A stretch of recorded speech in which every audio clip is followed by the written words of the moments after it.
I'd like to call the meeting of the Academic and Extracurricular Committee to order, April 14th, 2025. We have a jam-packed agenda tonight, so we're going to try to keep moving along as quickly as we can. Welcome to all of our guests that are here tonight. We're happy to see you. And we're starting with number one, the science seminar presentation, PBIS data analysis, a presentation by Ms. Emma Runge. Brandy, could you bring up her presentation, please? You can have a seat at the table. My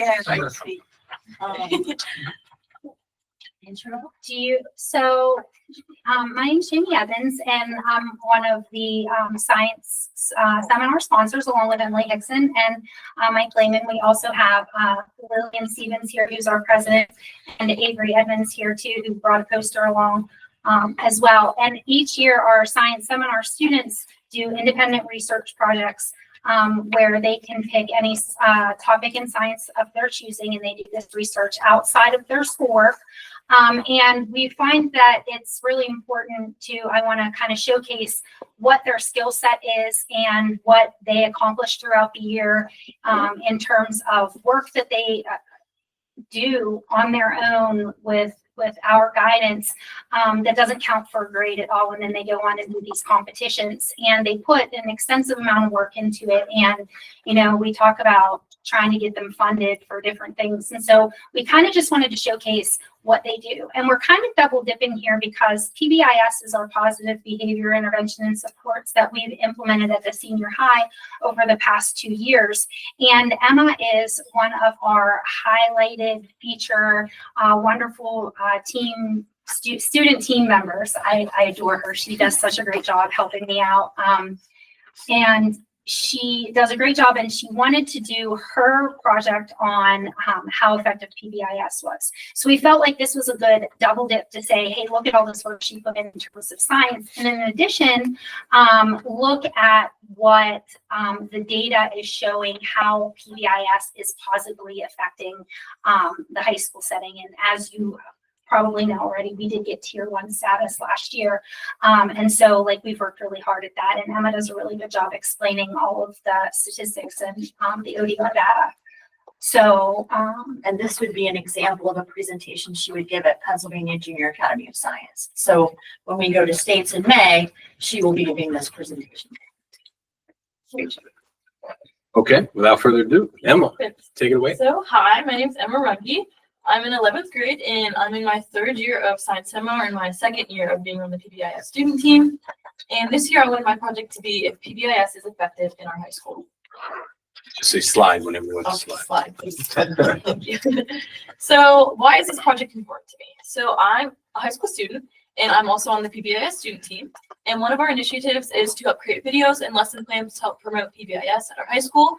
And one thing that we helped to do last year, along with our advisors, is create an acronym to help students at the high school remember how to be positive and respectful in the school. So we came up with the acronym PROUD, which, as you can see, stands for positive, respectful, taking ownership of your actions, being united, and being dependable. Slide, please. So you might be wondering what PBIS is, or SWPBIS. That stands for School-Wide Positive Behavioral Interventions and Supports, and it's a program that was implemented into the high school last year, and it has been implemented in over 16,000 schools across the United States. And data has shown that when PBIS is put into place into schools, the number of office discipline referrals decrease and the overall school climate increases. And initially, this was introduced in elementary schools. Slide, please. To focus on children that struggled having good behavior in schools, struggled being positive and being respectful and all of that. And so PBIS was implemented then, and they realized, oh my gosh, it's going to work in more than just elementary school students. So they've introduced it to high school students and middle school level as well. So my questions are, does the implementation of SWPBIS result in a decrease of office discipline referrals at the high school? And how do ODRs, or office discipline referrals, from August to June change over time when implementing PBIS? Slide, please. And I also wanted to look at what the relationship was between staff knowledge, between staff and student knowledge of PBIS, engagement with PBIS, and beliefs about PBIS efficacy. Slide, please. So these are my hypotheses. I'm not going to go too depth into them, but at the actual competitions, I would explain my hypotheses. Slide, please. Same thing with the variables. That isn't a super big important thing that I have to highlight now. Slide, please. So first, I met with our school psychologist, Mrs. Councilman, to discuss the office discipline referral rates and enrollment rates across this school year, last school year, and the year before. And I gave out human-informed consent forms to students and staff, which was who I was going to test with my survey. And then I gave out the survey in classrooms, and I gathered my data. Slide, please. So the survey itself that I gave to staff and students had 3 sections on it. There was a knowledge section, a participation section, and a beliefs of efficacy section. The knowledge section was the same for both students and staff, and it had a few questions just asking what PBIS stood for, so positive behavioral interventions and supports, what PROUD stood for, and how to select the areas of focus that our PBIS lessons have covered throughout the school year. The participation section varied a little bit from students and staff. I asked the staff if they've ever given out a PBIS ticket, which is, if you don't know what that is, it's something that is used if a student is displaying a good behavior. The staff can reward them with a ticket, and they can use that ticket to get prizes and go to a social, get food, hang out with friends, stuff like that. For the student participation section, I asked them if they've ever received a ticket and if they've ever gone to a social. Lastly, for the efficacy section, it was the same for both the students and staff, and I asked them how effective they thought it was and how interesting they thought it was. Slide, please. This is an example of the student participation section. It's just the 3 questions that varied from the staff survey. Slide, please. This is the staff survey with the participation section as well. Slide, please. In total, I had 107 participants from my high school. That is both the students and staff. The students that I surveyed were in grades 9 through 12 at the high school. And I did have a little bit more student participants than staff, but it was easier for me to test classes at a time rather than a group of teachers at a time. Slide, please. So starting off with the data that I found with Mrs. Kunzelman, our school psychologist, was looking at the number of ODRs per school year and how that was affected with the implementation of PBIS. So 2 years ago is represented with the green, and that was the year that we did not have PBIS implemented into our system. Last year is the blue in the middle, and that represents the first year that we actually implemented PBIS. And the last bar on the right is this year. You might be wondering how I can measure all of these on the same data set, the same graph. And it's because I calculated an ODR rate. So I did the number of ODRs per school day per 100 students. And so that is how I can look at them all the same way and compare them to each other. As you can see, last year there was a little bit of a spike, but this year the number of ODRs already looks like it's being decreased, even though the school year technically isn't over yet. Slide, please. This is pretty much the same thing. It's just looking at across the school year and the month specifically. The yellow is this year, the blue is last year, and the green is the year before. And already you can see that those bars calculated using the same ODR rates are a lot lower than last year and the previous year for the number of office discipline referrals. Slide, please. Now for the staff survey and the student surveys, this is the one that I had the 3 sections on. I first had to check some statistical assumptions, and once I saw that all those were met, slide please, I was able to calculate a Pearson product normal correlation. And for the staff, I found that there was a significant positive correlation between staff knowledge and staff participation and staff efficacy.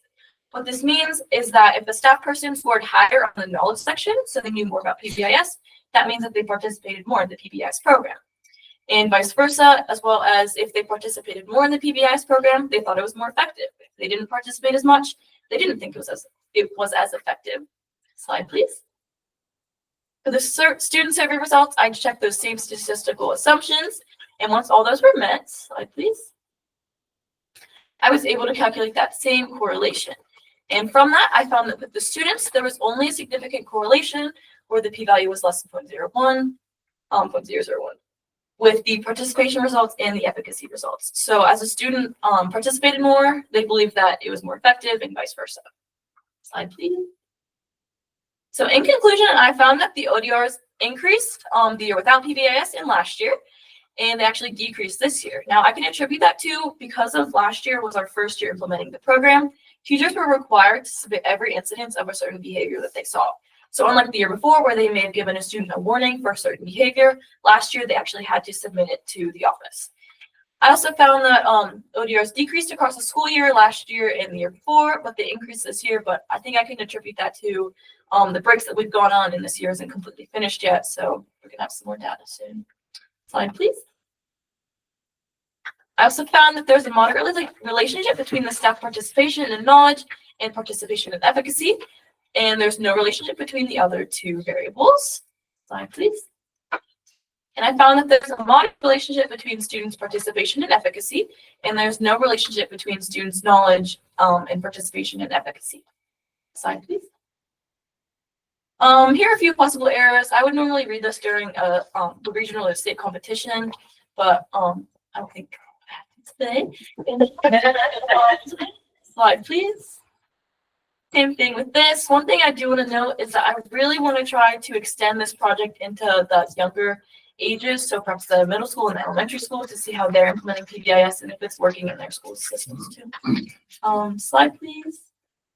Yeah, those are my works cited, and I can use 2 more slides. You can just click through them real fast. Okay, and that's everything. Thank you for listening.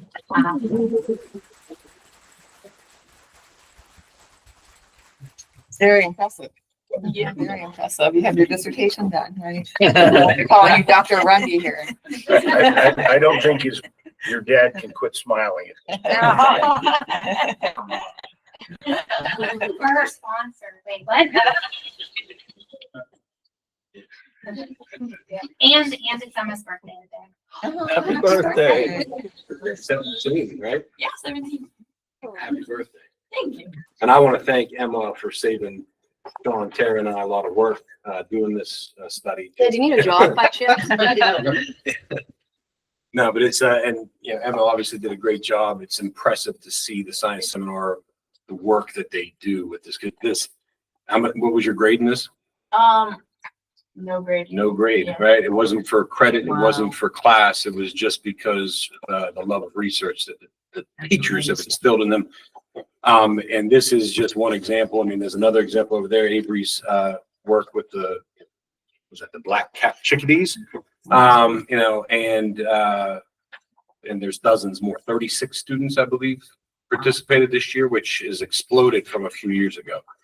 Science seminar only had a handful of students 3 years ago. They're up to 36 already, which is, you know, why they're going to be on the agenda here next in a second, because they have too many kids that are qualifying for the state competition. The fundraising efforts cannot keep up. So because of the tremendous growth. Quick little side story too. I was able to run over and just catch the last piece of the presentation IUP. And I had 2 conversations. One was with one of our students who was actually showing me his research about he wanted to use crystals to determine when certain people were exposed to radiation. Because he was trying to find a cheaper way to do this. Apparently these things exist that lab technicians wear them, but they're expensive to create. He was trying to find a different solution to that problem. And he was talking about the cheaper crystals, and he was explaining crystal form. And man, yeah, so I'm like, yeah, that's very interesting. So he explains all the different crystals, but then he says, and yeah, and then I settled on topaz, and then I took topaz and I irradiated. I'm like, how did you irradiate it? And he's like, I went to Penn State and used the radiation lab. I'm like, how did you get into Penn State to do the radiation lab? He's like, I wrote the guy an email. Yeah, I mean, and this is an 11th grade student in our schools who's taken his initiative to email a professor and ask permission to use their radiation lab to check out. And these are just examples of, you know, the statistical studies they're doing, actual science that they're doing in the science seminar. It's just absolutely tremendous. You know, the work that the kids are doing, the work that the teachers are doing. I can't say enough about it. The other conversation I had was with an IUP professor who kind of pulled me aside and said, they were nameless at the moment, to protect the innocent. But he said, listen, a lot of your kids are outperforming IUP kids. Wow. Like that's how good this is. So, so there's not enough nice things to say about this, but thank you, Emma, for doing this and saving us the work. And I hope you come back next year and present what you find at the elementary school. Thank you. And happy birthday.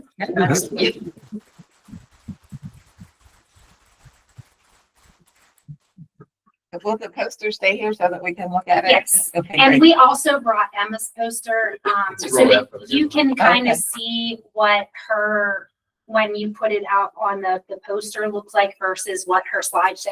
So we have them double dip. So they do one project and they present at several competitions. So that was what she did for PJS regionals at Slippery Rock. She got a first place, so she will be headed to states. And then the poster presentation is at the Pittsburgh Regional Science and Engineering Fair at the Carnegie Science Center, which we went to on April 2nd. And that's where Avery got first place in her category for this poster, which is why we selected to bring this one here. So we brought Emma's too, so we'll leave hers as well so that you can see that. I just forgot another trifold, I apologize. And we can leave this one here for you to be able to see. Congratulations, Avery. Yeah, nice job. Good accomplishment. Next on the agenda are the field trip requests. Yeah, we have several for you today. Again, we have no board meeting until May, so we piled everything on here. So we have the German department's trip to Europe in October of 2025. If Ms. Galeka would like to. Do you want me to come up here or just talk really Why fast? don't you come up here so that they can hear you for those that are joining from home. Oh, done. I feel like that was a tough act to follow, but she is coming with me to Germany. So she'll be handling the public speaking there. So I don't know if you guys got the printout that I sent to Anise or that. It should be in there. Okay, so you guys probably have, that just includes the itinerary. This is an 8-day trip. We are going to be visiting 4 of the German-speaking countries. So we're starting off in Munich, in Germany, going into Innsbruck, Austria, and then traveling through Liechtenstein and ending in Switzerland. So we'll fly out of Switzerland. So within 8 days, we get to go to 4 German-speaking countries, which is awesome. We will be exhausted, but it'll be rich. One thing, so we got this approved to start fundraising, and we have a whole list of kids. We just didn't have the school calendar for 2025. At the time, so we didn't know how many days the substitutes would be needed. So that's the part that's on here, the cost for the school district. I have on here the total cost for the students, as well as the cost of the school district under there. I just didn't know if you guys have any questions for me on any of the stuff. As Ms. Galeka said, you already kind of essentially approved this a long time ago. They've done all the fundraising for this. All we have to do is pay for the subs. It is $1,200 in substitutes, but it's worth every penny when it comes to the experience those kids are going to get. So obviously the administration supports this, and we hope you can as well. Any questions, Bonnie? Thank you for doing what you do for the kids to take them over there. I'm happy to do it. I'm really excited. Yeah, it's a great Are opportunity. there any concerns with the passports and what's going on with the Real chaos in the systems? In the world. So at this point in time, I believe everybody except for one student has passport. And they have already applied for it. They were told that they needed to start applying for it. And then we have a meeting together on April 29th. So I'll get an update there. And then as far as safety things, I actually just went on the department's website, the State Department's website today, just to see what are the warnings. Germany is at a level 2 warning, which is for civil unrest, which is very similar in France. They have that. In Spain, they have that. The UK, they have that. Austria is level 1, which means travel is normal. Switzerland is same. Liechtenstein is the same. So Germany was the only one that was at that level. We do recommend, we can't force this to happen because we can't enroll them, but we recommend that the students enroll in the STEP program, which is through the State Department, where essentially they enroll, give all the information so that the ambassadors in the countries that we visit know, or the embassies, know that we're there, and they can text us alerts like this is happening here, be careful of this. And they also, the company that we're going with has people on the ground, like living in those countries, so they have a really good scope of like what's happening there.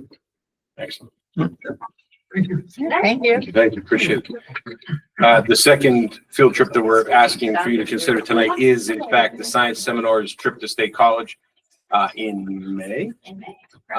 And it is an overnight trip. It's 2 nights overnight. We live on a Sunday, I come back on Tuesday.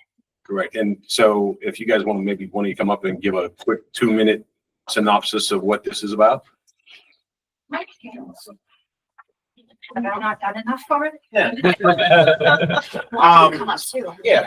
We're all coming. So we're gonna take our students. How many do we have qualified for states? 34. 34 students are gonna go to states this year. I think that's probably a record in a % success rate for us. So we will live on a Sunday. We'll take a school bus up, and we spend 2 nights on Penn State campus.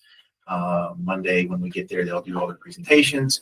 There will be award banquets and things in the evening, and then we return on the following day. we are going to the research barn. We always do try to do a side trip. So the young man that you spoke with, he actually got to go to the reactor on Penn State. So that was last year's field trip. We all got to look down into the reactor while they ran it, and it glowed. Like you could see all of the, and the guy was amazing too. He was like, if you ever want anything, just contact us and we'll like, you know, do whatever to help you with your projects. And so So that apparently trip- someone did. Yeah, so that trip really facilitated, so Barrington, that was the student in question, that facilitated his ability to do his project. So he kind of made that initial contact, got interested, and then he was able to do that. So we do that every year. We vary the side trip that we do while we're at Penn State. We've been to their nano lab. That was one of our first trips. We've been to the museum. We've been to the Arboretum. We've been to the sustainability facility where they built a structure that's like green and has solar cells and windmills and water treatment facilities and all kinds of interesting technology. The dairy barn, Penn State's is an ag school. So they do a lot of research in the dairy industry. It's That's a pretty amazing. amazing tour, what they're doing, and it's really interesting, and the kids are really excited about that one. So that'll be that side trip right before we come back. Yeah, so we've done some extensive fundraising. We did get a small grant. We're just coming up short this year. Yeah. Yeah, so we raised, I think the total is right around $6,000. This year's budget looks like it's gonna come out at about $14,000, all in for all of our competitions and transportation and things like that. So $6,000 is, that's a pretty good amount. Our students have really worked hard, probably put more focus on fundraising this year than ever before. Multiple bake sales. They did Mariana's fundraising. Business Six did write a grant request. We got a small grant for a couple $1,000s to cover a lot of these costs. So the students have really invested in getting there, but more participation, as you says, leads to higher costs. Yeah, and our club, we take everybody. There's anybody that wants to join can join, and we've been doing it for 11 years. And so far, we've been able to cover costs in one way or another. Yeah. And so we're hoping to continue that, because if we can't, we're going to have to ask the kids to pay a small fee to be able to participate and making sure. We Yeah. hope not. And if you break it down, I mean, the experience that the students are getting, I mean, I would think it's in some cases it's a graduate level course and it costs about $450 a student, all in the end. Now that doesn't include things like monies that we might spend in order to buy supplies and things for their experimentation. This is purely that $14,000 is registrations, busing, Transportation, yeah. those types of things. So And remind me exactly what you're asking the board to cover. So we need to cover It's on about, the agenda. I have to spreadsheet, but I want to send it to. Is it on the agenda? It is on the agenda, $4,470. That's what we're short. Yeah. Okay. And here's my plan. Here's the danger. We don't typically ask you to cover club trips, right? There's a lot of clubs at the senior high. They all do their own fundraising. They all do their own activities, and they typically work within their budget. And we don't want to set a dangerous precedent where now we pay for the science seminar trip, but now we got to pay for this club and this club and this club, and then we won't be able to afford it. It's going to get expensive quickly. So with your permission, because A, they've exploded to 34 students that they could not have anticipated. B, they have done a lot of legwork to raise a lot of money, and they're just coming up a little bit short. I'm asking the board to consider fronting this money, and then we're going to add this to the Indiana Area Education Foundation agenda to see if they will offset those costs. It's just a matter of timing. I can't imagine, I cannot promise you that the foundation will say, yes, I don't have any more control over them than I do you. I can make a recommendation and make a plea for them. But it does align with the foundation's goals. STEM activities and rich opportunities like this is exactly in their mission statement. So I imagine that they would help us to some degree. Well, Mr. Heinrich, would you like to mention the meeting that we had on Friday as well that might help us with our future funding? Yeah, that was exciting. So we had the chance to sit down with Dr. John Kopchick, who was in town visiting, and we were talking to him about, he told us of his journey and how he was able to patent his drug discovery, which obviously has given him a unique opportunity to really support people that have supported him, such as IUP and on and on. And he indicated that he was going to make a donation to the endowment as long as we promised to find a match for it down the road to help fund science projects in the future. So no more details than that, except his willingness to help and the the joy that he shared. I don't know, Lily was there. I mean, it was pretty engaging, wasn't it? I mean, he's talked for a long time and I He was is just a like, you know, this Very interesting life story. Yeah. And so many of the challenges and also the tribulations that he has had that were mirroring the promise and potential of the students in that group. So I think there's a real strong connection there that, you know, he talked about along his way, the mentors, the support that he received. Talked a lot about serendipity. And Dirty shorts and crinkled up phone number. It was a great story. Then he tried to talk Lily out of going to Columbia, Columbia. which is another good example of the work that the science teachers are doing. I also want to say just quickly, and then I want Lily to talk, is that, you know, when we don't like to use the word club when it comes to tonight's seminar, just because we don't want to fall into that where like it's funding the different clubs. It is a cross-curricular seminar kind of experience where they're kind of getting this credit. And like Lily can speak, you know, and Avery will be terrible if she doesn't want to speak. She doesn't like to necessarily, but these kids earn thousands and thousands of dollars of scholarship money that they get to go on. And, you know, Avery's going to IUP in the fall on a full ride from a poster that she did 2 years ago as a sophomore.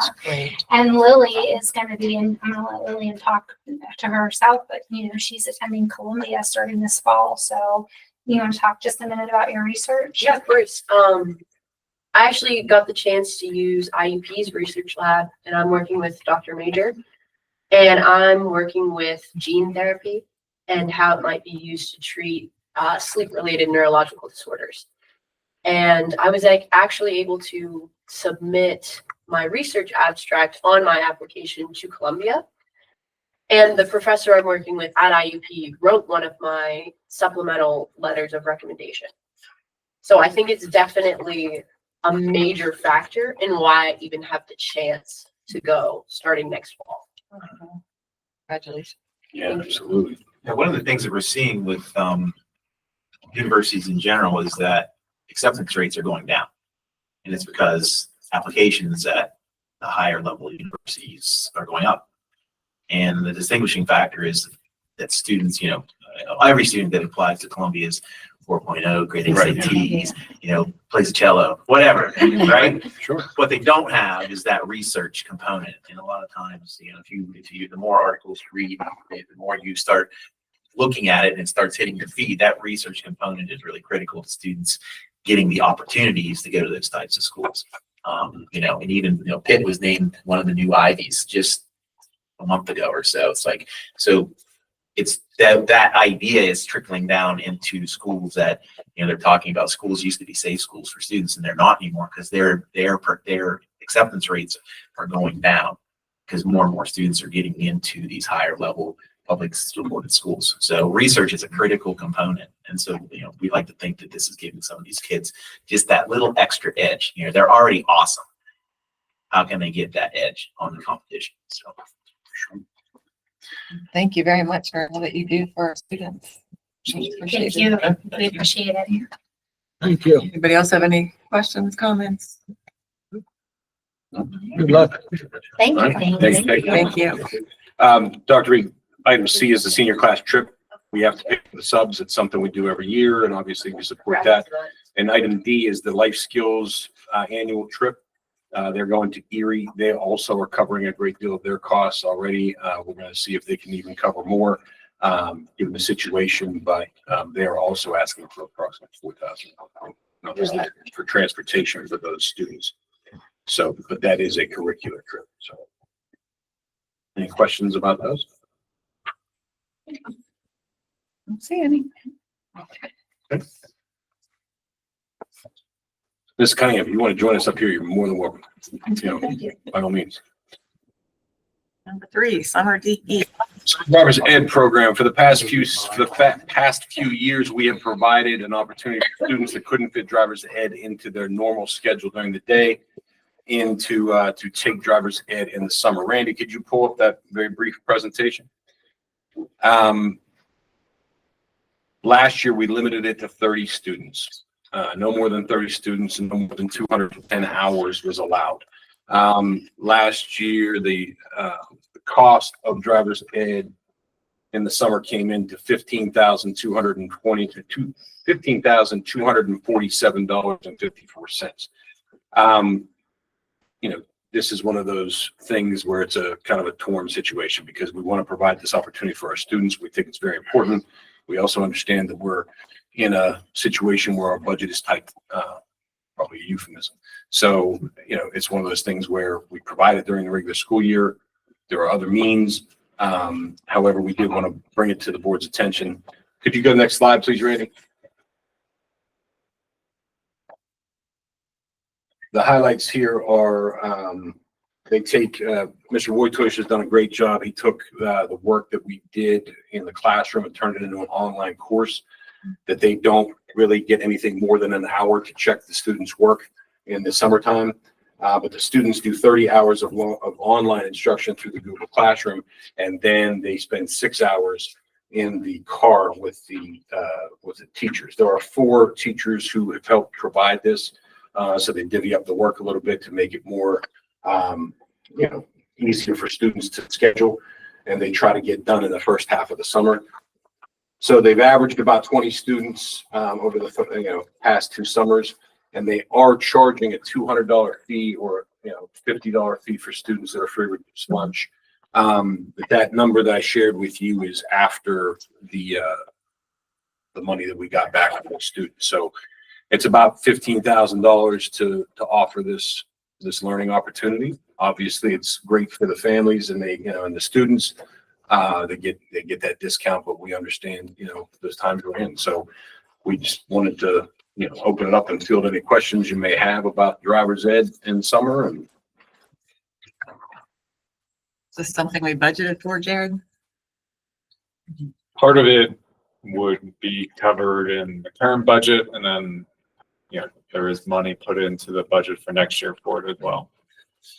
We haven't approved the majority of it because the majority of it will happen in July and August. The stuff that's approved for next year will be half of this summer and half of next summer, correct? I would say the majority of it happens in July and August, and then there's a small portion that happens in June too. The 15,000 cost last year. yes, sir. No. This is the project. I'm sorry. That's the projected cost after the thing this year. Last year's was $15,808. So yeah. So we're actually projecting slightly lower than this year. So it's over $700 a student is our cost. Yes, sir. Is that right? That seems. That seems right. And did I make a decimal point error? No, I'm just going to check.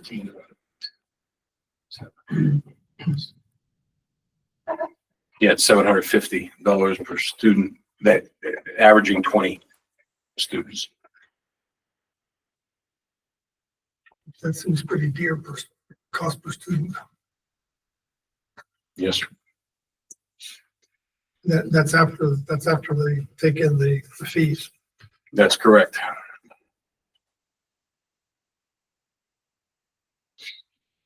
Yeah. That's 4 field trips.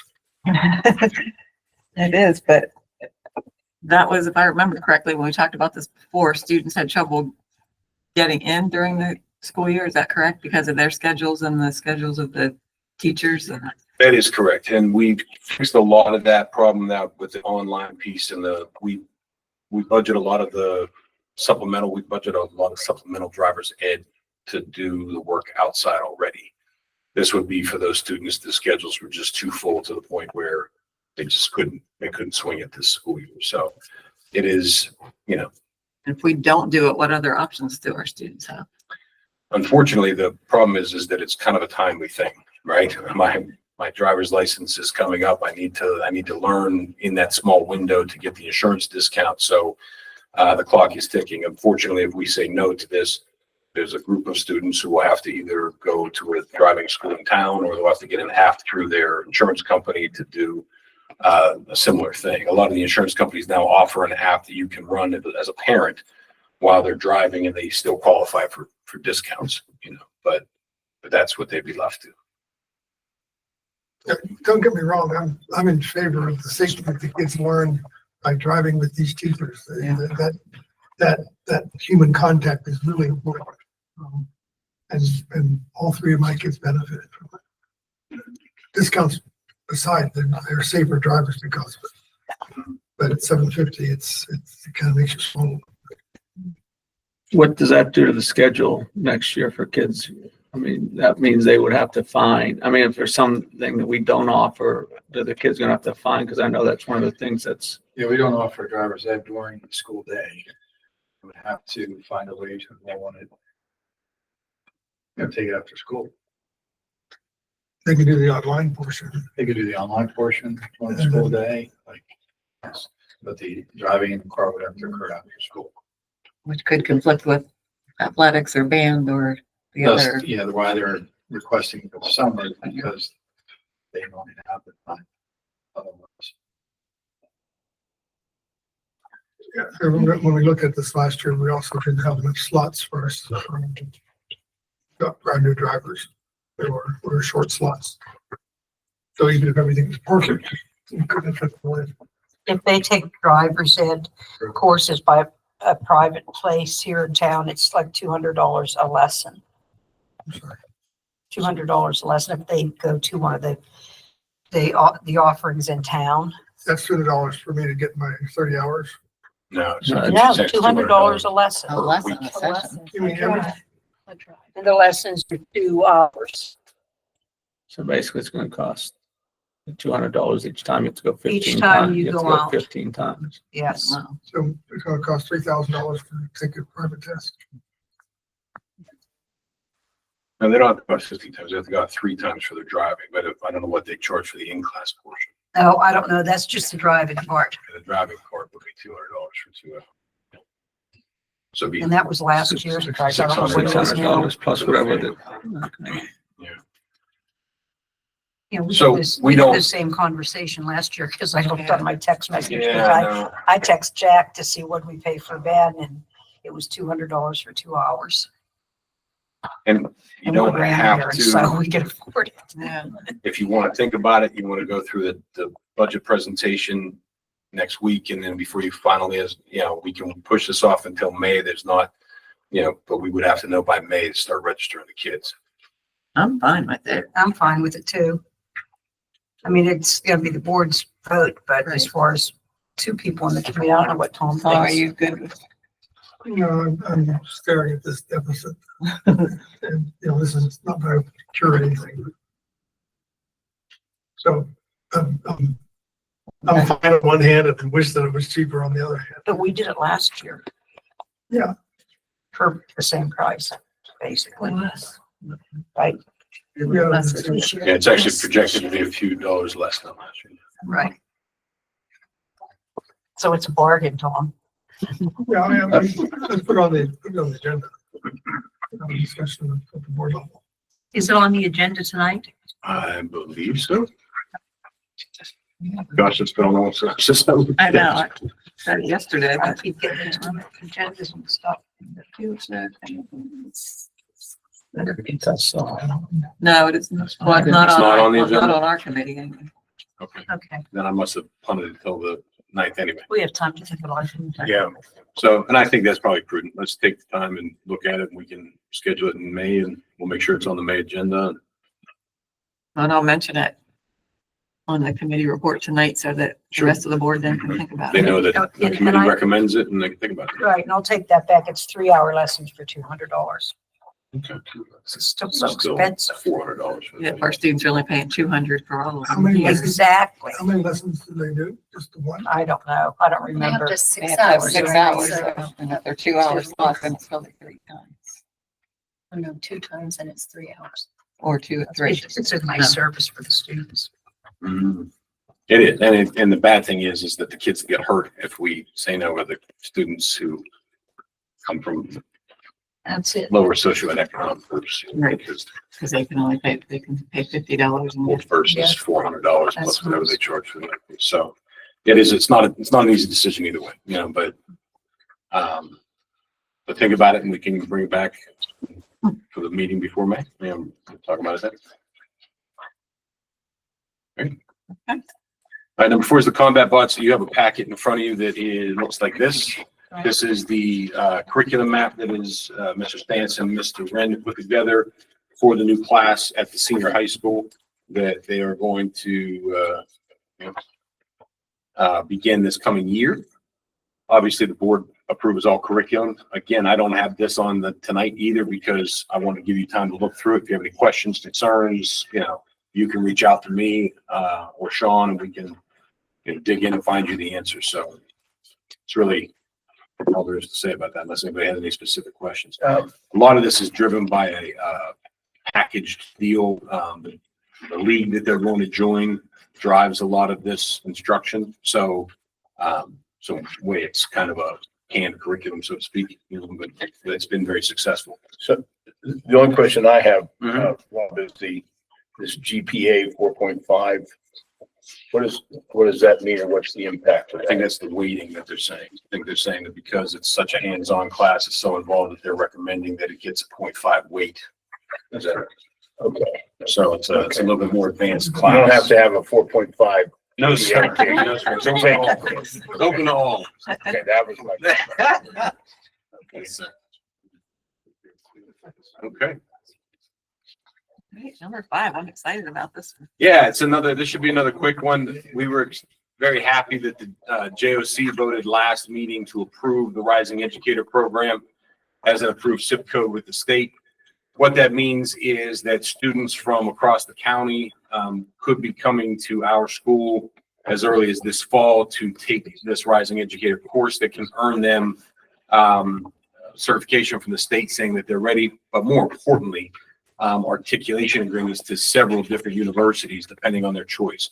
We're currently working on articulation agreements with IUP, St. Francis, Point Park University, California University, or Penn West, formerly known as CalU, for anywhere between 9 credits is the lowest one I've seen. IUP says that as soon as the NOCT test, which is their end of course test, comes out of the pilot mode, they will grant up to 15 credits articulation agreement. So, our goal is to build that pipeline of our best and brightest going to IUP, being trained in our community, coming right back and working in our community. And this is a nice step in the right direction. So, what we have here for agreement are 2 things. First is the satellite program agreement, which is necessary to basically work out those logistics on who's in charge of the student discipline while they're here. Well, they're future teachers. They shouldn't be a lot of discipline, but you never know. Who's in charge of nursing services? Who's in charge of, so we worked all that out in the satellite agreement. And then the second part is the lease agreement that is necessary to make sure for insurance pay purposes that they know that there's an ICTC owned program operating in our school. We will not be getting revenue from that lease. The lease is for $1. And it's really just to make it legal that this program can operate here. Again, this has already been approved by the JOC for 3 years. At 3 years, we're going to reassess the situation and see if it's successful. If it is booming, as I anticipate it will be, obviously we'll come back and adopt that as a full-time course from ICTC. If it is not booming at that point, the JOC has decided that, they'll assess it. If it's not, they'll pull the plug and we'll go back to the old way that we were doing it. We could still run the program, but we wouldn't have the zip code with it, or we have to go out and get our own. But what I'm asking you to do is approve those 2 agreements so we can get this up and running in earnest and for the next 3 years. Do you have any questions, comments, concerns? Okay. We talked about that one quite a bit, so Along the way, here and there, yeah. Number 6 is the school climate surveys. I'll turn this over to Tara Maruka so she can fill in the details, but I do want to say this is part of our comprehensive plan. One of our comprehensive plan is that we're going to improve the climate of our schools, and this is how we're going to measure that. So whether it's this version or a different version, we're going to need some sort of measurement since we approved the comprehensive plan. But Terry, you want to do it? Yeah, we pulled these surveys from the Center of PBIS. Laura, Ms. Cravens converted them into a Google survey for us, and it's just to measure the perception of our PBIS and our school climate with families, students, and staff. And it would inform our decisions moving forward about how we can make improvements. Any questions? Is it one time a year or is it Go ahead. One time. one time a year? You already answered my question about who developed them. You said it comes from The center, for PBA. yes. Couple questions I had. Should there potentially be, for some of them, an option of don't know? For example, my school wants me to do well. I think it would tell us a lot if a student doesn't know if their school wants them to do well. Most of the questions, I like the forced response, that you have to choose one of the four. But, and also, there is an adult who will help me. I think that would tell us a lot too. If there was like, I don't know if there's an adult here that will help me. Yeah. It's not just that I disagree, but I really don't know. So that was a thought I had. Just an observation. I noticed that grade 6 overlaps on both the elementary and the secondary. So which one? I think you just need to decide Secondary which for us, one sixth grade's going to go with. Are they going with elementary? Third, will they understand it, do you think? Or my third grade principals back then? I wondered if they would understand all the questions. We could have our staff Yeah, we can bet it walk out. them through the process too. Yeah, it might Maybe be a read good the idea questions just to aloud. have the third grade teachers and the principals look at it just to make sure. Yeah, without seeing it, I'm having a hard time. Okay, so you haven't seen that So you yet. would have I to- think I would run it by the principals Yeah, that's not a bad idea. At least run it through the teacher, maybe the teachers and would the have to do teachers. it. Yeah, the teachers might have to read it, Yes. and I don't even know if the. I believe these were third sent out graders- prior to with Justin. Yeah, we actually did do these several years ago. This exact survey? It's not the exact one, but I remember filling it out I remember as a parent filling it out. It was probably a good 5-6 years It was ago. about 5 years ago, maybe, yeah. When Justin was first getting PBIS off the ground, we did this, or something similar to it. But we can absolutely have the elementary teachers read through this and figure out the best way to administer, because I agree that some of the language here is, You need to make sure they understand it to get Yeah. good results, Right. valid results. Valid results, yeah.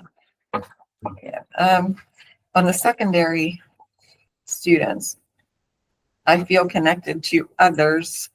And then there was a very similar one that I have friends, or I don't know, that I think it just needs a little more clarity on who the other, I feel connected to adults in the school, to other students in the school, connected to whom.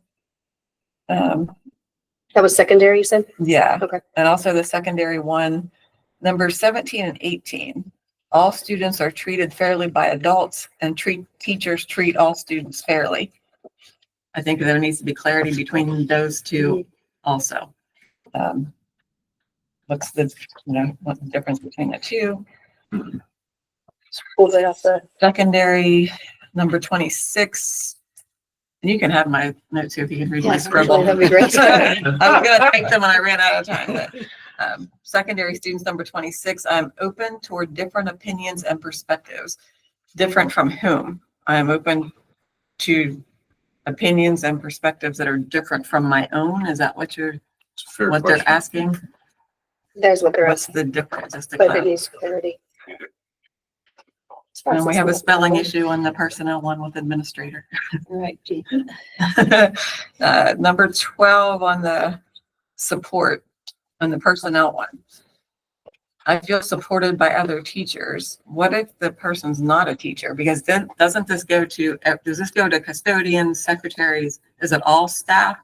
Like I'm My looking at that understanding is supposed list. to go to all staff, yes. I think you need to be careful on, a lot of it sounds like it's the teachers only taking the personnel one. Same with number 18. Would a custodian know if the teachers have high expectations? Will they know if instructional materials are up to date? I just think there's certain staff that wouldn't necessarily have a reason or Just have need put to a know circle that. there Says, does not apply. Mhm. Yeah, That's, yeah. We just did a staff, yeah. PBIS, yeah. What was that?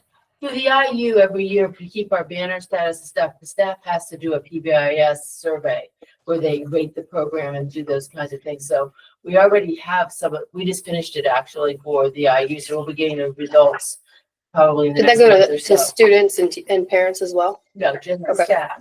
When Just you- the staff, but I'm just saying, not that. So you may not even I just need- didn't want to maybe do two. Yeah, you may not even Aaron, need. when you to say include staff, are this you stuff. talking about just teachers? No, everyone in the building is supposed to answer it. from the administrator. Is it electronic down to like the- this? It is an electronic one like that, and it has, it It's is, owned by the IU, right? the IU does it, it's part of the PBIS banner program, so in order to get our banner status and maintain our level with the state, we have to complete this survey yearly for each tier. So there's a survey for tier one, there's a survey for tier two, and the faculty and staff have to answer that. So you might, Did you yeah, so you see might this want to look one? at that to see if you even need this one. At Necessary. the That might- elementary level at least. I'm not sure about the secondary level. Well, if they're doing, if they have a banner, they have to do it.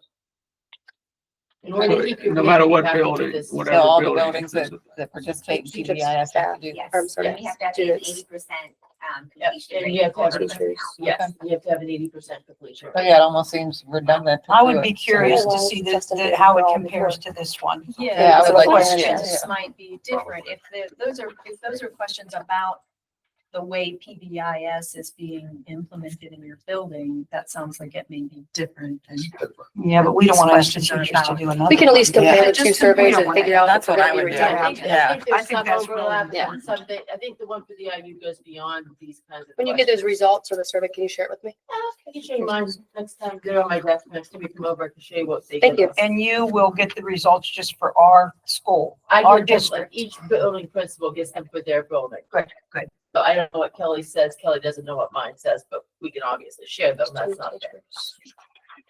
And then the only other thing that I had is I wondered if at the end, I don't know about for the students, at least the elementary probably wouldn't, but for the adults, the parents, the older kids, perhaps have one open-ended response at the end. Just asking what suggestion you might make to improve our school climate, something like I that. like that idea. Yeah, so that if there's something that doesn't come up in all those questions and they're thinking of something, they can state it there. Okay. That's all I have. Thank Okay, you for the I have feedback. questions. You can take, like I said, No, that's perfect. you can't read it. No, that's great. Thank you. Okay, just to make sure I understand this, this will go out to how will this go out to the students? Email, Okay. but we would It have is our, going to go out to 3rd to 6th grade has one survey, right? 3rd to yes. 6th grade. Or And then third to third five, to sorry, fifth. 3 to Third to 5 five and to then 6 six. to I 12. Okay, so 6 is going to be overlaps. moved up. Yes. Okay, so then 6 to what is in it?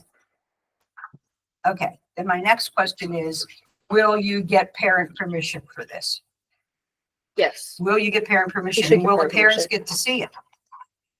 Because this is going out then to 6th graders. Yep. Which of the following best describes you? Heterosexual, straight, gay or lesbian, bisexual? I prefer not to answer. That's going to go out to a 6th grader. That's assuming they're having sex. Am I wrong? Come on. Yeah. Well, how do you know if you're gay or lesbian? How do you know if you're heterosexual in 6th grade? Come on. I don't know how to, Am And I we can always crazy? take that Am I question a off crazy too. one It's our, here? no, it's our survey. We can take that question off. again, this was pulled directly from the Center on PBIS. We can remove Oh, questions this if is you out want. there for parents to see. But I think that is a group of people who are marginalized and feel unsafe in a lot of settings. And therefore, they may be people who are the ones who might be being able to say that if you think, even if you're a 6th grader, that you might be, with not saying your parents would agree with you, but they are absolutely exploring their own preferences.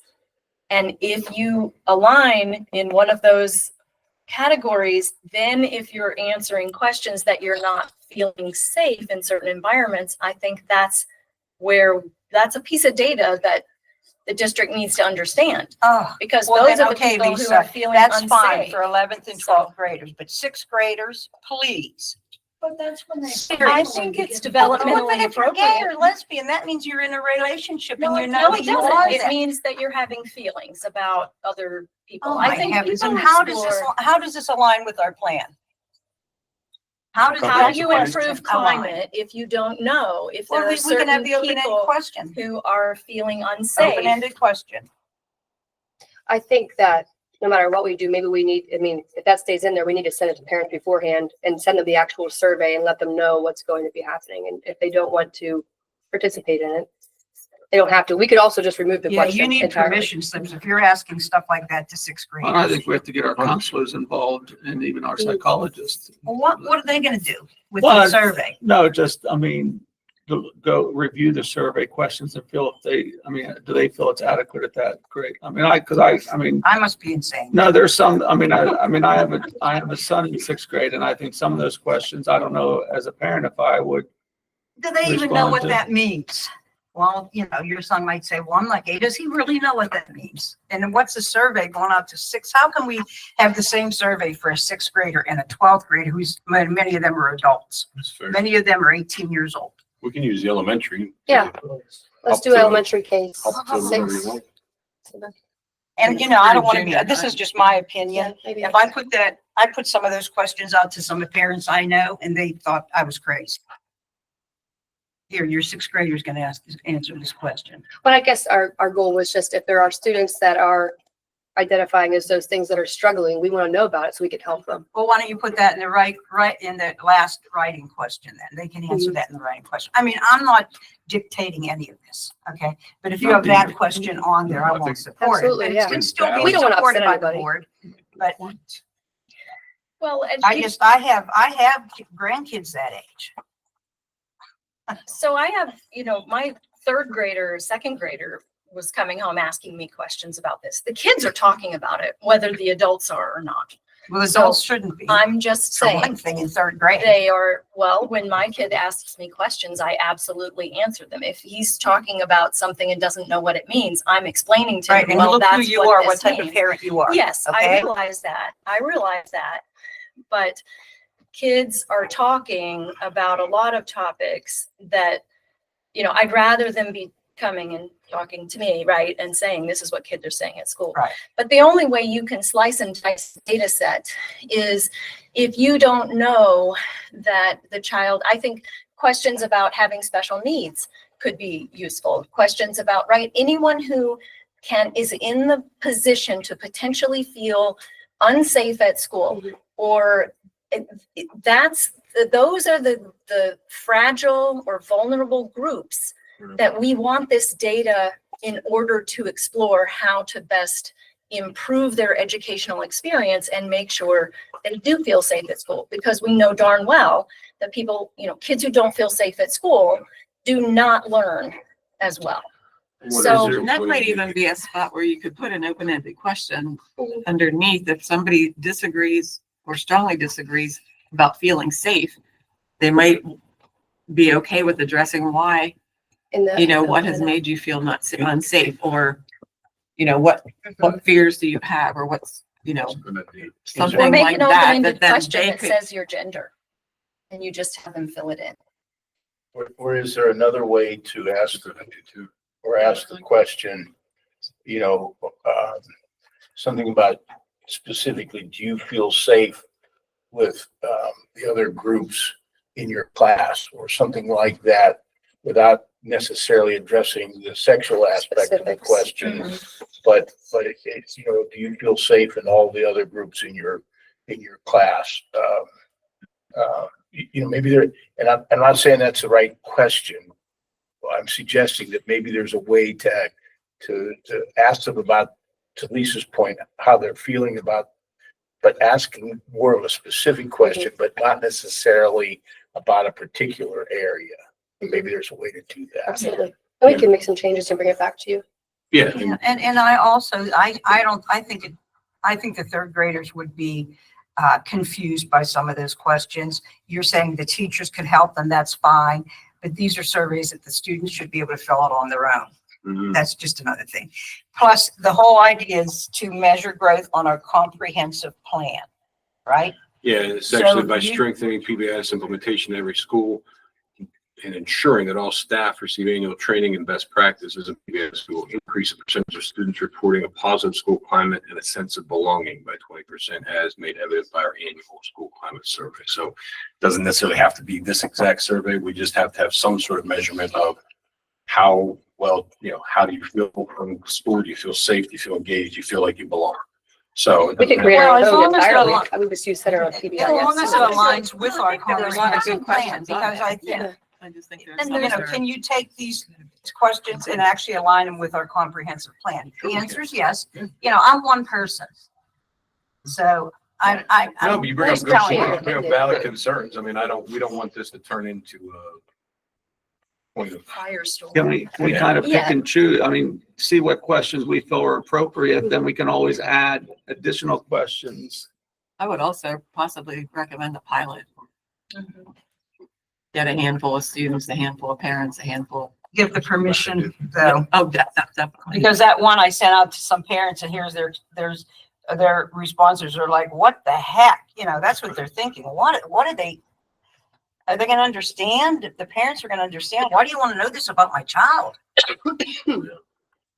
Well, the reason is exactly what Dr. Price said. So, you know, there are certain groups of students who are more marginalized that don't feel like they belong. So in order to True. address those, we need to know who they are. True. So, but You we know, can come up it's with. your decision to Again, decide. Well, I like- I Oh, think no. there's ways to ask these questions, and so there's probably some good Bisexual. information out there on how do you ask this question? How do you ask questions like this about gender identity, about, Yeah. you know, special needs even, in a way that's appropriate for certain age groups, and that could be a way to then replace questions that are, but yeah, we Yeah. can look at. Like if that one question that I read, that makes me think, are we trying to get students to go to private schools?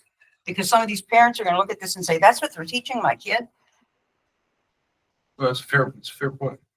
So I'm glad you brought it up. So we'll work on a better survey and we'll bring it back and we won't send anything home without permission slips and without board approval. Sound good? All right. Appreciate it.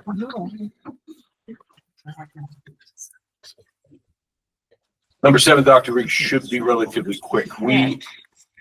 Last meeting, we went through the matrix for staffing recommendations with the board. You guys gave us feedback. We fixed a couple of things. We had an administrative team meeting where we went through every open position, every retirement vacancy, and we based it on our wants and needs list. And we ranked every position as a team based on the importance that it has on that matrix. We came to a couple of things. For example, the library at East Pike has to be filled. The counselor position at the senior high has to be filled. The junior high social studies teacher has to be filled. Then we have a couple others that are, could we make it work? We probably could make it work. Had a couple of things that we decided that probably weren't financially prudent to bring back at this time. So we have staffing recommendations for either scenario. Next week, you're going to have Jared's presentation on the budget. You're going to have a lot of time to ask questions and dig in deep. It would be irresponsible on our part, I feel, to make staffing recommendations now and say, please let us post and hire for these. And then next week, you listen to that presentation and you may rethink, those very positions. So we are ready with recommendations for both scenarios. If the board chooses to fill, positions, we have recommendations ready. If the board says, look, it's not fiscally prudent at this time to recommend to replace those, we have a plan for that as well. So that's really all I want to do is update you on that. I can share the matrix with the board so you can see how our people scored it.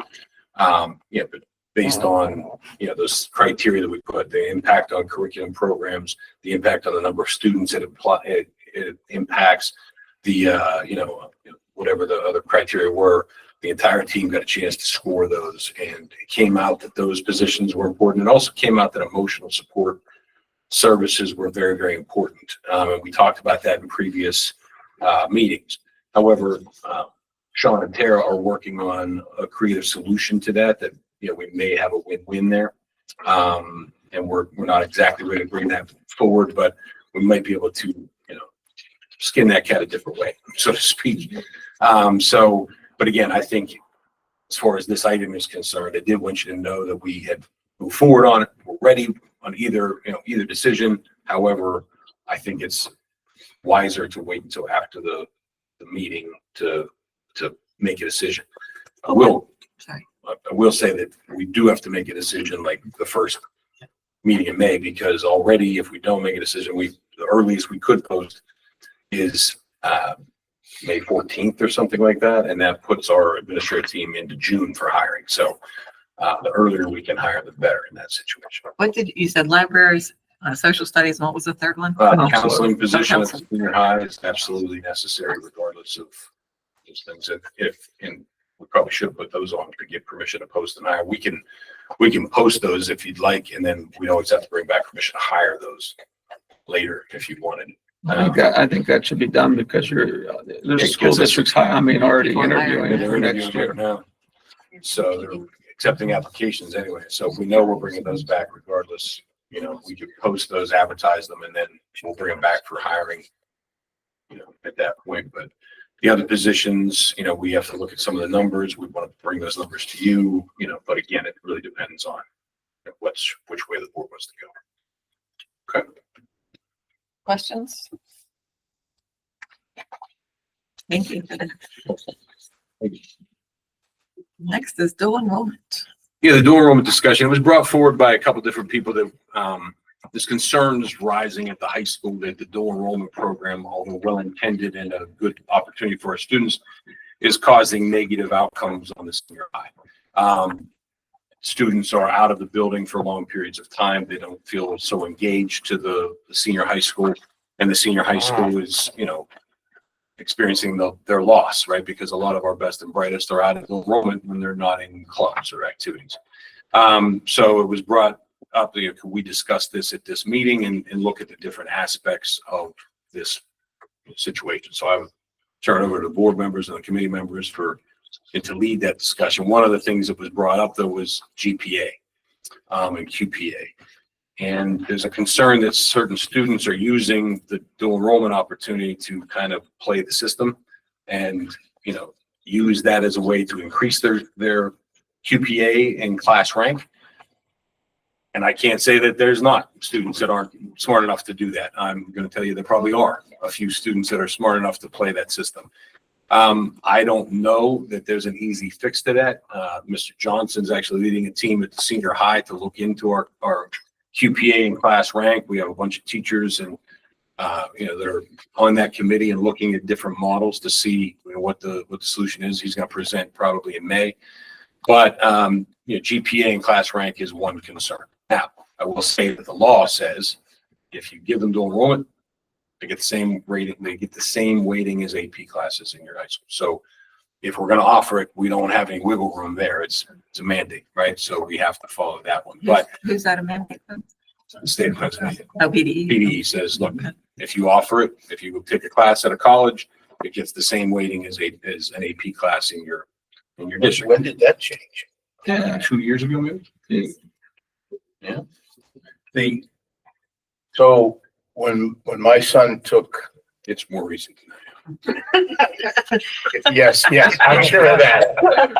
But when he took the dual enrollment classes back in 08 and 09 timeframe, the opposite was happening because there was more weight given to the AP courses. The students were manipulating it the other way by taking more AP courses instead of the dual enrollment. So I think that regardless of which way that were to go, I think as long as there is that competition for some sort of class ranking or the top slots, the valedictorian or what have you, I think there's always going to be a certain amount of student initiative to try to make sure that their setting is the best or gets rates the highest for whatever their personal goals are. So I think that's going to happen regardless. It's Act 55 of 2022 is what changed it. So what that act says, the students receive the same credit as post-secondary students attending the institution of higher learning. They should also receive the credit toward graduation requirements at the school district. The classes may be in person or virtual. The district may pay tuition and fees, although it is no longer required. It used to be required if you were counting them as in your daily membership, you had to pay for them. That's no longer necessary. We pay for a lot of our dual enrollment through the foundation, the EITC money, which is important. But if a charter cyber school doesn't apply to us, and classes should be weighted as AP classes for students' GPA. Should be. I don't. But when it says should be, that's, I mean, that's up to the board. That's up to the board. I'll get When it says clarification should, if get you want, but- clarification, because It doesn't say must. doesn't say must, it says should be. I think they're encouraging it, but it's up to the district. Well, it does say at the beginning, the agreement must include the following provisions, and then it says the word should. So I don't know. I have to get clarification on that, sir. Yeah, that sounds wishy-washy. There isn't it? Yeah, because I know I had a parent, I forwarded the letter, the Mhm. email, and they made a lot of great points. And just like Rob, you just said, I think right now, some of these students that are taking dual enrollment and they're getting 4 or 5 periods release time, it's taking away from their experience, especially if you're a senior. They're not in the school as in your senior year to partake in activities, whatever that may be. The other thing is, I think if a kid's taking a phys ed course, dual enrollment, and they're getting it weighted if they're going to IUP, Yeah. whatever the course may have. Yeah, I whatever put a course- list, I put a list of Yeah, there's a list. table of the courses they're enrolled in, if you want to look. I took the names off. There is a class called physical well-being. I'm not sure if that is a class or some sort of, What's the number on it? It's one of the Cage. health and wellness courses, Okay. so it's probably It's- more classroom instruction than it It is, physical. It's 100% classroom instruction. so you can look down through this and, are there some classes that, might be low hanging fruit, so to speak? Perhaps, there might be, but there's some relatively involved ones too. I mean, we have students enrolled in human anatomy lab and, That's real tough. Yeah. Good. it's a very impressive list. Yeah. I mean, we have some students that are involved in some really, Human anatomy is so hard at IUP. How many of our students are seniors are 18 Dynamic earth is easy. that are dually enrolled? really good Well, question. if we could find out, because I think at some point when you're 18, Yeah. a lot of 18-year-olds are off on a hold. It's not so much a support experience, it's making sure they get a college education at a reasonable price. Correct. 100%. What's that? Don't some of our sister school districts Yeah, it's one model that a lot of school districts are moving to because education and graduation requirements are changing so much. The law actually says that no longer do you have to have 4 credits of math and 4 credits of English and 4 credits of social studies. Now you have to pass Algebra 1 and pass the Keystone, pass the English Keystone, pass the Biology Keystone, or their equivalent, and there's different pathways for graduation because it's so more flexible now. A lot of school districts are moving away from traditional class rank, and a lot of them are even doing away with valedictorian because it turns into a fight between people. And Mr. McElhaney can tell you that we go to several decimal points to determine who our valedictorian is, and when you got to get that nitpicky, maybe sometime soon we want to look at just celebrating the top 10 or celebrating the people with 4.0s or whatever it is that we want to, but that's not the discussion for tonight, but that could be a solution down the road. And again, I think that's more to, when Mr. Johnson presents, what that committee came up with, we can look at it then. And the question here is, Mr. Steve's right. Are we releasing them too much for the one period that they're taking? Probably. Well, especially since it's online. It's online. but It'd be probably different if they had to 95%. actually go to IUP, take the 20% class. are in class in person. 20%, Yeah, but so my point is, 80% if are they're online. 18, what are you going to tell Right. No, them? I mean, if agree. you're I mean, 18, nobody's going to tell you, well, you're not getting Well- the school spirit. Well, yeah, I mean, the school spirit is just one thing that was brought to me. They want to move on. I think, Yeah, and, they're but ready it's, to. They yeah, wanna it's a get an good point. The education. point is that, do we deny the students this opportunity in the name of things like school spirit or, it's tough because we have a lot of students, we have 85 students taking 104 credits at IUP. That has a real financial benefit to our students and our parents that I would never want to take away from them. Right. How many credits? I'm sure that There's 85 this semester, there's 85 taking 104 credits right now, I'm sure there's some students that are taking advantage of sneaking in. or 104 classes, I'm sorry. And I know students that are taking the dual enrollment and working, when they're Yes, sir. not in class. Okay. And they're holding down jobs, and some of these are the interns that are now put out into the countryside that are doing real work and going to school at the same time.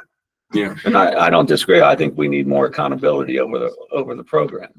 Because we have a lot of students that are working at jobs, or they say they're working that, are they there? We don't know. Because there's no one overseeing certain parts of it. Well, And I don't think you can ask they're also, 18-year-olds they're that. also I don't think 17, you can do that to an 18-year-old 18-year-old. Well, if they're within a program through the high school, if they're that senior seminar, senior career seminar, I think it's called, they have to be checked up on. Or if they're out working, I mean, we need to be checking and make sure they are out there doing. Do we really need to be checking them? Is that, if a kid has a 24 credits and is a senior and only needs to take 3 or 4 more classes and has Thursday and Friday completely off and they're working at Giant Eagle, do we need as a school board to be checking on those kids? No. How about the ones that have 5 periods off and out golfing at 10 a.m.? that was one example that Well, was they given may to me. make their There's a living kid doing that goes golfing every day at 1 o'clock because his class is online. He will do well. But He or if- she he's will on the do golf well. team. I don't care. I think the I'm monitoring, I think the monitoring that we need is not about whether or not they show up for work or not, but what are they doing in the classroom? Are they succeeding in the high school classroom? Are they succeeding in their dual enrollment, regardless of whether it's online or in the classroom? And if they are, to me, one of the issues of your success when you get to college is time management. Right. How do you set up and manage your time while you're there?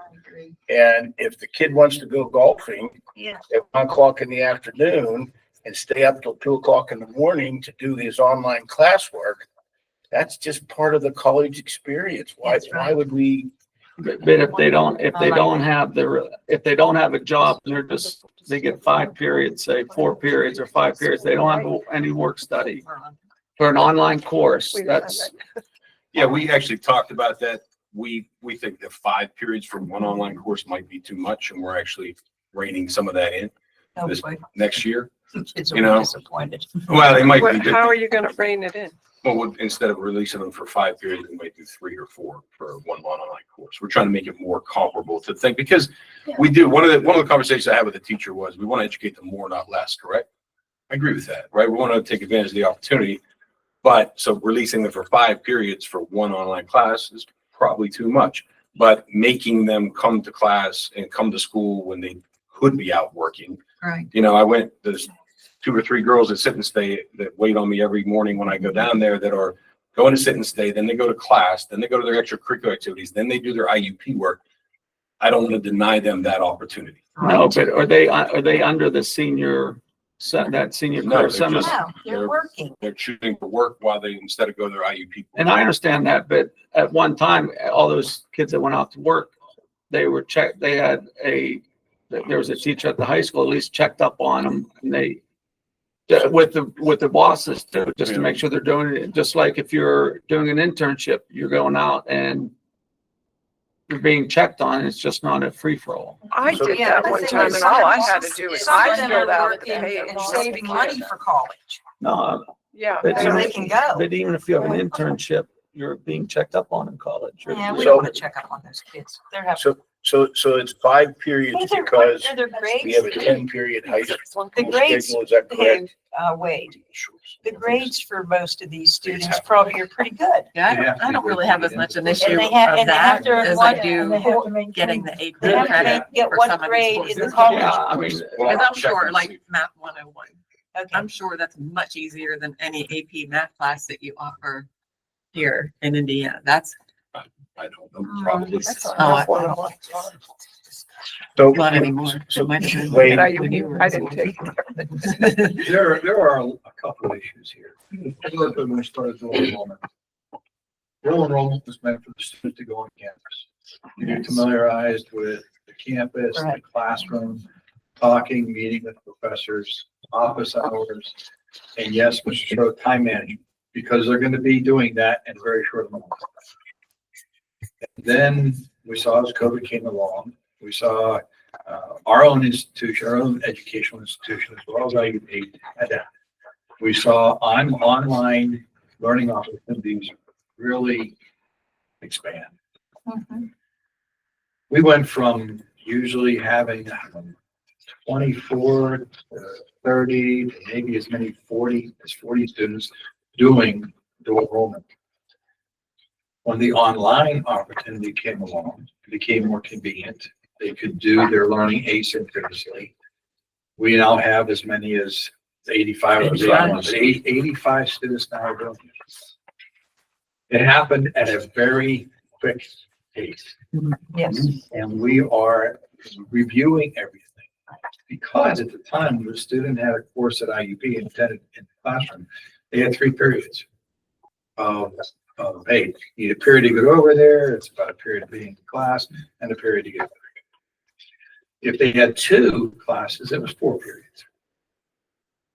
And I think with so many opportunities and challenges that kids are facing, the online learning really works in their favor, whether it's for employment, whether it's for internship, whether it's for time management, whether they do better work later in the day or not. They are learning those time management skills. I think what we're looking at also is how we're adapting and adjusting. We have the internship program.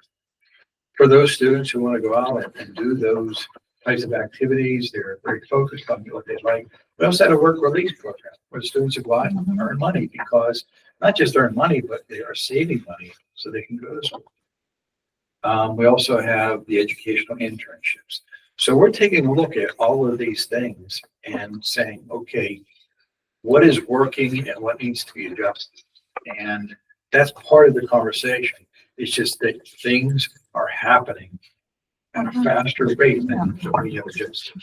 So we're looking at that, saying, you know what, by itself, someone who's online, yeah, they could come into school and do that online work, but part of that experience also is time management. It's working. It's about, hey, what is going to work for me so when I get to college, I have a system figured out. I love it. And so we're in that process right now. Wait, Yeah. so the five periods, is that because you're now at 10 periods a day instead of 8 periods? I have to check on that to see, Because- because it's truly 5 periods for one class. Typically it was a 3-period trade for one, but I have to check. And I know my son was off for the 4 periods, as you mentioned, but both semesters he took 2 courses over at IUP. That's why And he was busy. Yeah. 4. Okay, he left at 11 o'clock or whatever, right after 4th period, but then it was only an 8-period day. And then he had the last 4 periods, essentially at whatever he did over at IUP. And that was an in-class experience. That was an in-class experience. And one of the things that he said that I didn't count on was one of the more important things to him was the social experience that he had, because at that point, and I don't know whether it's changed or not, but the IUP professor had no idea whether it was an Indiana high school student that was there or whether it was somebody that was admitted under a articulated program. And that is still the way that they. Okay, and so to go over and to socialize and be a part of that community was extremely important to him, more so than what the old man thought. You know, I'm thinking, get your butt over there and get the English and this other stuff. That was the experience. It was exclusive to, hey, you got to be on campus. And that's how it was set up. But then you didn't have as many of the online classes that they do now. And that was a result, I believe, of COVID making his educational opportunities. Absolutely. College has And it has become more of a trend that to have more students online taking classes. In college. Yeah, Dr. Price would say, how many students are online now in IUP? I mean, my daughter goes IUP, she takes half the classes online. There's IEP students that don't even live around here that are finishing getting their semester. Yeah, I mean, I'm with Sue about the weighted average, but like I give out different scholarships that are coming up and they always have to put their class rank. And like if you're a 4.3 average, you're 50th in the class. That's what I'm saying. It's getting crazy. Yeah. So, I mean, you're a 4.3. Yeah, and you're 50th in the class of 210.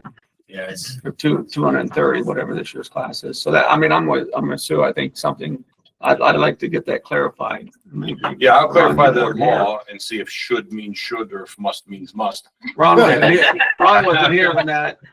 Yeah, but it says both. So, I also like to make data informed decisions. So I have for your review this survey that we worked on. And this is a survey that we would send to all students involved in the IUP dual enrollment classes. And it's really to get their perspective, because we can sit here and say, oh, well, this kid's gaming the system, or we can say this kid's taking those classes so they can go golfing. But let's hear from the kids, right? If we get this data that says, hey, these classes are really easy and I'm doing it because that's a way to boost my GPA, then we'll know. If they say, look, I took, human anatomy lab because I'm really interested in science and that's what I want to learn about, then we'll know. So if you don't mind looking over this, we can approve this, in the May thing, and then we'll get it going. But I do want your eyes on it if you can. Okay. And you can let me know, if there's anything via email. Okay. I just, in the interest of time, we got to move on here. We have 5 minutes to do 3 things. Jared wanted to talk briefly about the ICTC budget. It is on your agenda, on the board agenda tonight for approval. It is pretty much a typical budget, other than it is not an error in the agenda itself, where it does state that the budget is a 51% increase. And the reason for that is last year, ICTC was awarded a facility grant, which they're using to upgrade their HVAC system.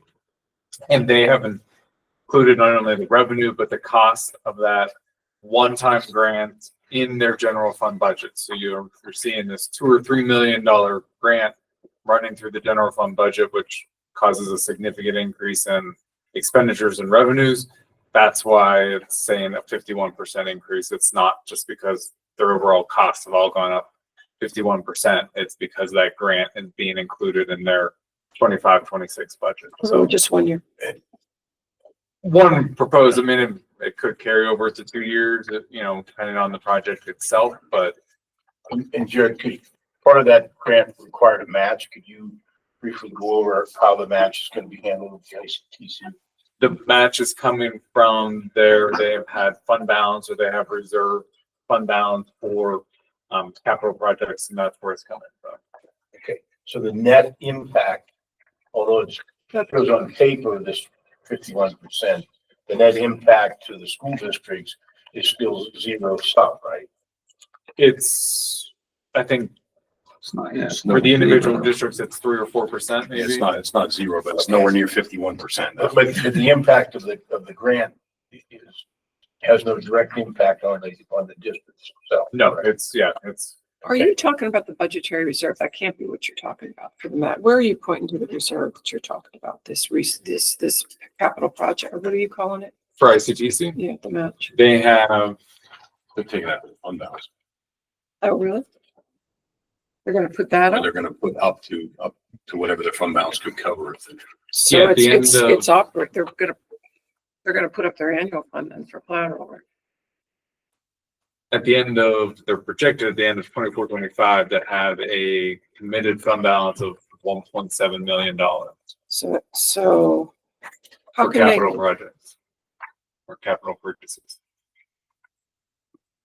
so they don't have two separate funds, like we have an operating general fund and they've got a reserve? I don't see it here when I look at these expenditures and these, I don't know what's in, so you're saying 1.7 million. How does that work? They have a debt service transfer. They've got their operating fund. I believe they run everything through their general Okay. fund, so they're just. They're not allowed to carry the other funds. Okay, so I don't Their remember board that. is voting to reserve funds. They're basically taking their fund balance and slicing it up into different pieces. Correct. And they are, I guess they're allowed to do that. I never thought you could fudge your, because They don't have a there's fund other. balance like we have a fund balance. They're probably designated in their capital reserve fund for this specific project. That's what Yeah. In their capital reserve fund. Correct. So where is In their that? general fund. Yeah, it's just a line item that they're designating. They don't have a separate Mhm. fund balance That's like the correct. district would have, I see. because I they're don't required to remember give that. the monies No, I back. never did this, so. The point I'm trying to make is that with the grant that they have and the cash that they have on hand, they're going to fund this entire project without coming back to the districts for additional funding to complete the project. Which typically, when you do one of these bigger projects at the CTC, the districts have to commit to some additional funds to do it with. And in this particular case, they've got enough cash with the grant to do what they're going to do without coming back to the districts for additional funding. That's the point I wanted to make. And yes, there could be that 3 or 4% in our operating budget that's going up. Okay, I get that part of it, Jared, but the project itself is not going to cost the districts any more upfront money. So the grant itself is solely in the name of the Indiana County Technology Center. Or not, he does, the members don't have to certify on that or pledge or anything else on that grant. No. So they're the ones liable, but they can come back to us on our formula if this doesn't work out. Yeah, it's gonna be our money. Yeah, I mean, even, I would argue their fund balance is our fund balance. Right. But Yeah, the I would money, too. the $1 million that they're putting towards it belongs to the sending district. Correct. So is it a special, if this doesn't work out as planned, can they do ask for a special allocation from the JFC members? was very clear that they were only allowed to go up to what their fund balance could handle. So they should not have permission to go beyond that. It has limited the scope of work that they're going to do at the ICTC.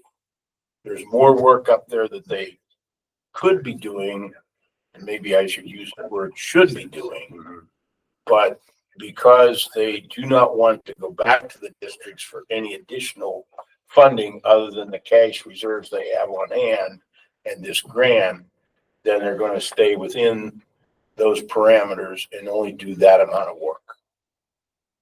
Okay.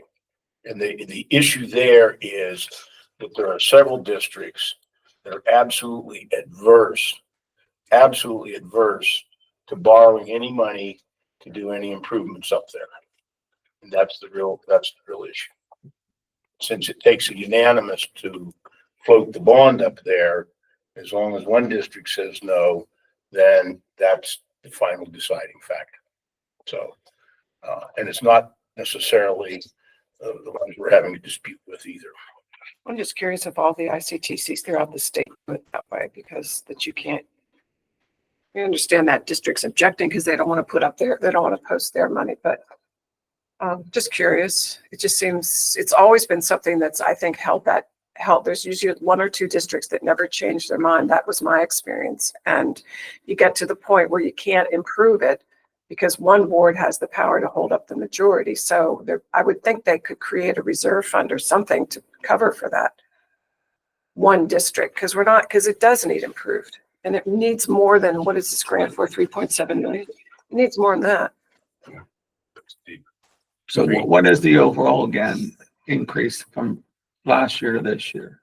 For us, our member share is around 300,000. More. Mhm. And what was River Valley's last year? What was revenue?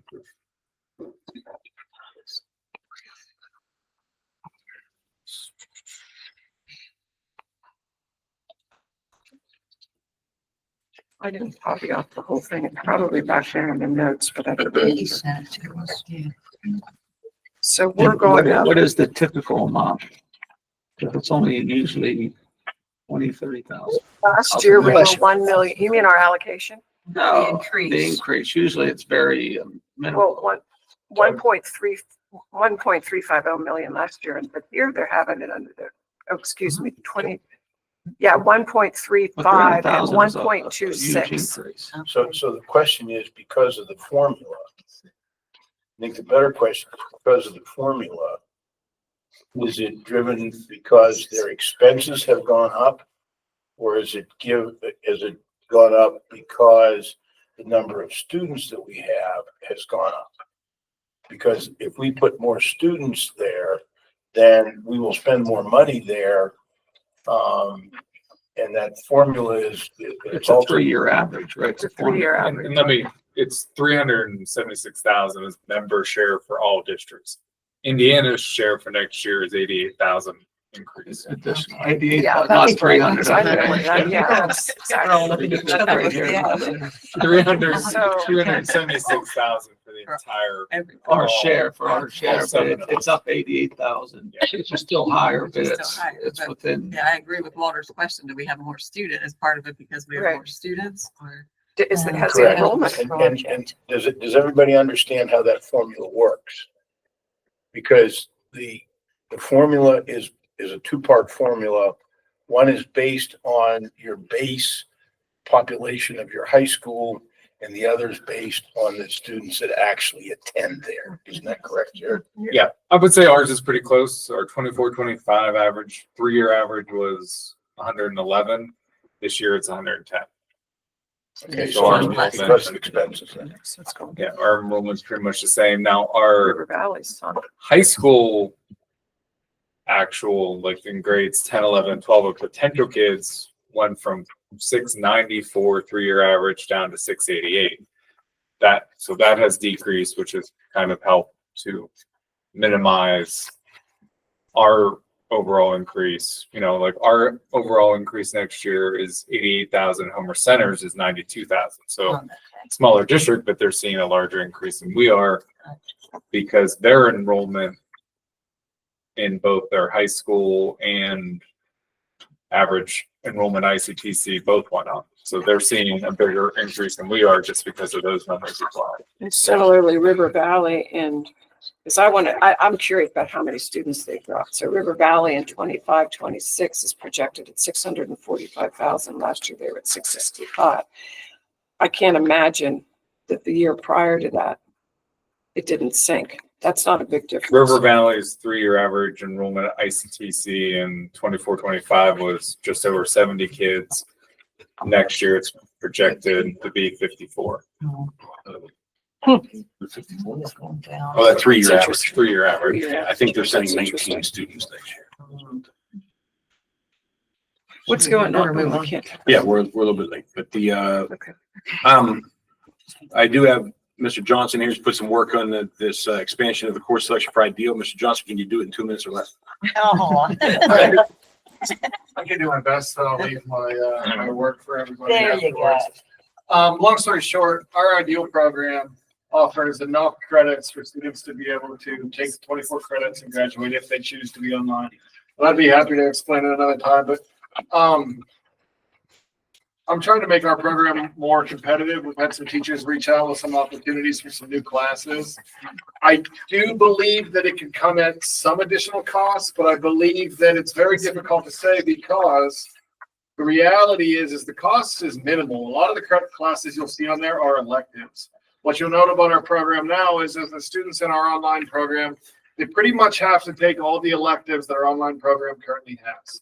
So a lot of those classes that are on there, that yes, it may have another teacher being paid on the matrix, but what it almost so might result in, or would likely result in, is that student not taking another class that's already on the matrix or online instruction. So for the most part, most of those classes would fall into electives, though I do believe if you look at it, the majority of them are English. There are some maths and some other things. But even those English classes, I still anticipate most of our students taking the 4 English classes and supplementing their electives with those. It does offer, and that's one of the coolest things about our online program is we offer a hybrid model. If there's one thing that makes our program more competitive than our peers when we're talking about cyber charters, it's that students can take classes in person with us, like art classes or music classes and things, and then take the rest of their classes online.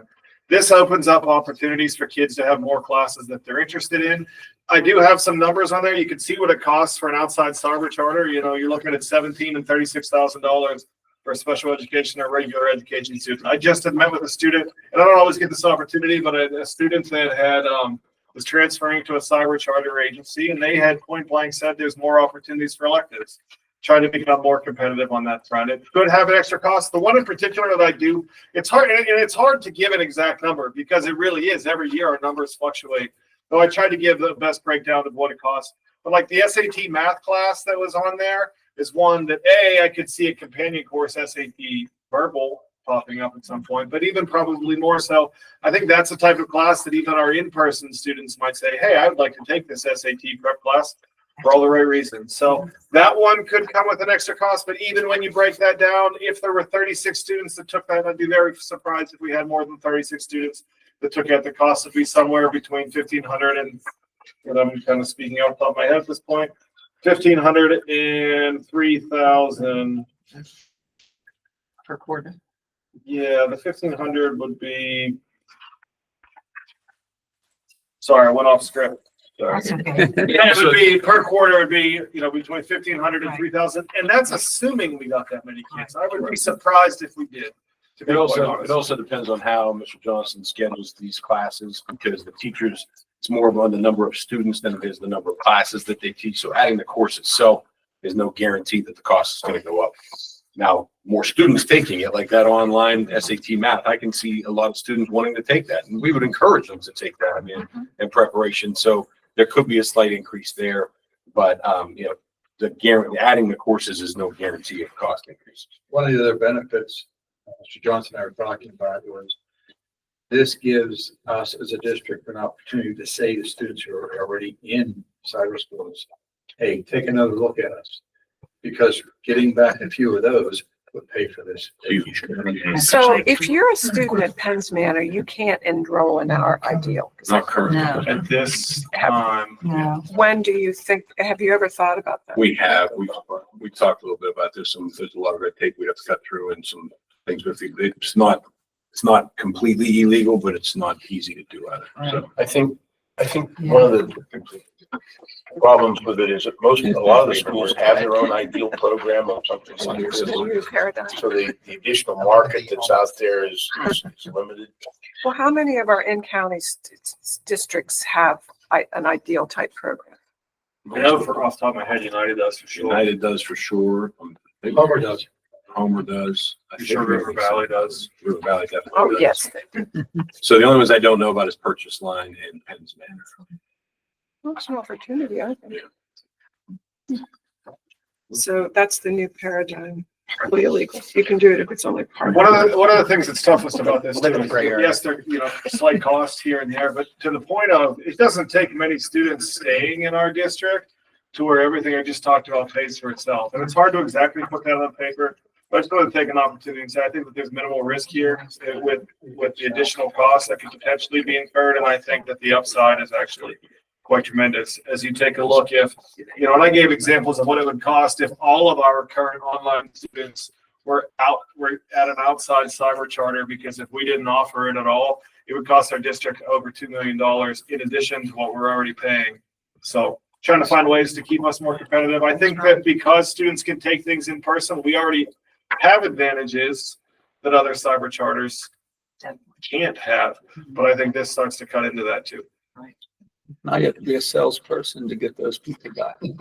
Right. That's your job. I have a list and some willing people, but you're absolutely right. We do, but to that point, we do reach out to our students and outside cybers every year, and we send them, usually get nasty grams back to say, please stop bothering me and improve our map, but we try. Yeah. We're gonna keep trying.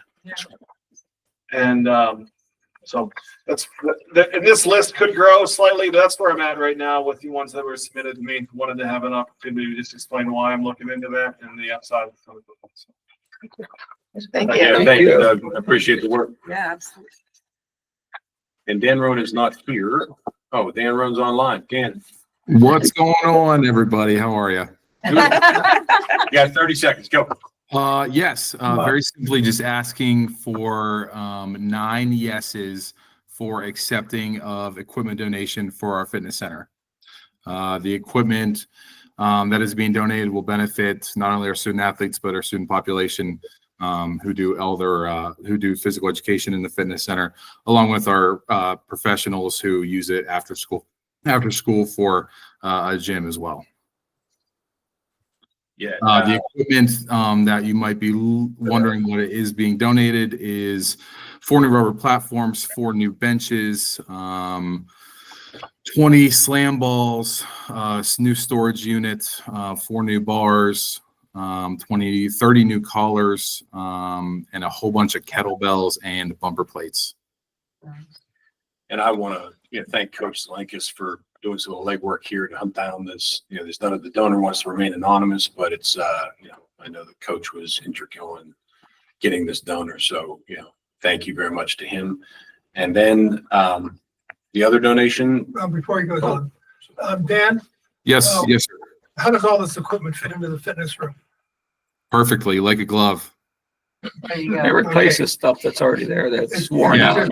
there was some questionable materials up there who were teetering on the is it safe, is it not safe barrier. And I think the replacement of that equipment signifies that we are fully safe and up to code in that fitness center. And I don't have a concern for student athletes being up there or students in general. Tom, it's amazing to me because it seems just like yesterday we were buying that equipment to furnish that center, and now we've got half of it worn out, and because of the good use they put to it, and now we've got to replace some of it. So it's Well, we didn't buy it. It was all fundraised money. Yeah. The equipment. The Yeah, district good. The There was district built it. There was 100,000 came out of the. Yeah. Came out of bond fund, but there was like 175,000 that was raised. There's a lot of money raised for Yeah. this, for sure. Yeah, I'm not disputing that, Doug, but it's just, my point is, it just seems like it was yesterday that we went out and bought the stuff to begin with, and now we're having to replace it. And there's a lot of spinning equipment and walkers and those kind of things. Are those things wore out now too? Yes, I am currently in the process of working on a deal with IUP to get their replacement or equipment. They rent theirs every 3 years and then they sell theirs off. So I'm working on a deal to replace some treadmills, some bikes, things like that at a low cost and a low fee from IUP's fitness center. Great, thank you. Just don't use the one Todd Garzarelli gets on because it doesn't work much. And then you want to really highlight the other donation? Yes, we thank you to the Indiana softball boosters along with Colonial Motor Mart. They have both agreed to donate some backstops for our softball and our baseball teams. Both of them will say either Indiana softball or Indiana baseball. They're coming personalized from Pioneer Athletics. Had a really good opportunity to help personalize some of our fields that we use, some of our fields that we run out. My goal for this equipment is not to be out over the summer, over the winter. I'm going to work with our maintenance team on having them out for only our seasons and putting them away so they're not worn out at a quick rate. And I think it's going to be really a step in the right direction for personalizing some of our fields that we play on and really kind of make the kids feel at home as well. Now the softball one's up already, correct? I do not believe so. No, the current ship date on those, I believe, is the last week in April. They go through a 4 to 6 week production period, and it took a little bit to get the yeses for donations for that. Okay. Thank you. Thanks, Thank Dan. Thank you, Dan. Okay, anything else for the good of the group? All right, seeing nothing, meeting adjourns. Thank you all. Appreciate the work. Oh, that's all right.